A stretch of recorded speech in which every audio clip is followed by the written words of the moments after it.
काल मी कुल्फी केलेली आणि फ्रीझरमधून आत्ता काढलेली आहे. आता तुम्हाला ओपन करून दाखवते.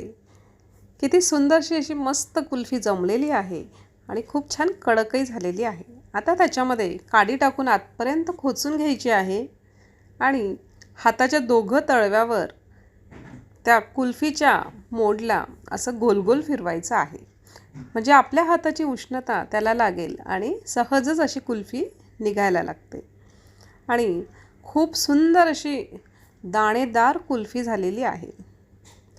सहज म्हटलं आता उन्हाळा लागलेला आहे आणि मग करून बघावी. तुम्ही बघू शकत आहात की किती सुंदर कुल्फी झालेली आहे. आणि आता अदितीला देऊयात खायला. अदिती, कशी झाली कुल्फी? खूपच टेस्टी, खूपच छान. आमच्या व्हिडिओला लाईक करा, कॉमेंट करा आणि सबस्क्राईब करायला विसरू नका.